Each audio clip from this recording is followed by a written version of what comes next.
ស្វាមីហើយនឹងភរិយាពិតជាសំខាន់ស្នេហ៍គឺជាកម្មសិទ្ធិគឺជាជីវិតភរិយាស្វាមីបើទិញលក់ឬដូរនាំលោកីចំអល់ល្អលើ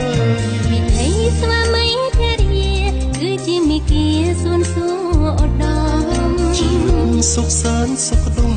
រស់នៅជួបជុំគឺស្មោភក្តីក្តីមួយប្រពន្